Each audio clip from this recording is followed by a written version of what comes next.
Big boss मराठीतून प्रकाशझोतात आलेले अभिजित बिचुकले एक राजकीय व्यक्तिमत्व आहे, जे त्यांच्या अतरंगी वर्तनामुळे सतत चर्चेत असतात. स्पष्ट बोलायच्या नादात अनेकदा ते असं काहीतरी बोलून जातात की नंतर ट्रोलर्सच्या तावडीत सापडतात. असे असले तरीही राजकारण ते समाजकारण अशा विविध विषयांवर ते आपलं मत मांडतात.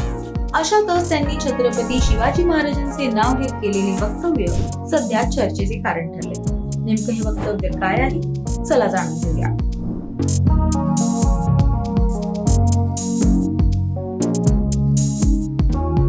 सध्या महाराष्ट्रात मराठी आणि हिंदी भाषा सक्तीचा आवाज जोरदार सुरू आहे. याच मुद्द्यावर अभिजित बिचुकले यांनी आपलं मत व्यक्त केलंय. एका मुलाखतीत बिचुकलेंना राज्यात चालणाऱ्या भाषेच्या सक्तीबाबत तुम्ही कोणाच्या बाजूने उभे आहात असा सवाल विचारण्यात आला, ज्यावर उत्तर देताना ते म्हणाले, कोणीही पब्लिसिटीसाठी काहीही करू नये.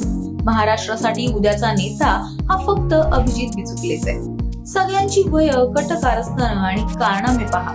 आजपर्यंत दारू आणि मटणावर निवडणुका झाल्यात अनेकांच्या. आधी काँग्रेस होतं, मग भाजपा आली आणि त्यापुढे अभिजित बिचुकले असणार आहे. त्यामुळे माझ्यासोबत तुम्हाला यायचंय, मी कोणासोबत जाणार नाही. यापुढे त्यांनी छत्रपती शिवाजी महाराजांच्या नावाचा उल्लेख करत म्हटले, शिवरायांचा वैचारिक माणूस म्हणून राजगादी बरोबर तुम्हाला सगळ्यांना माझ्याकडे यायचं आहे. आजपर्यंत तुम्ही राजगादीचा गैरवापर केला, छत्रपतींचा गैरवापर केला. आता त्यांचा खरा वंशज आलाय, अभिजित बिचुकले. उदयनराजे शांत असतील, सभ्य आहेत ते, पण मी त्यांच्यापेक्षाही सभ्य आहे.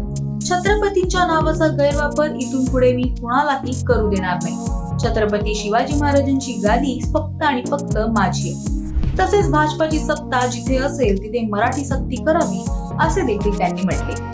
अभिजित बिचुकलेंच्या या वक्तव्याबद्दल तुम्हाला काय वाटतं ते आम्हाला कमेंट करून सांगा आणि मनोरंजन विश्वातील नवनवीन अपडेटसाठी ओनली मानिजला सबस्क्राईब करा.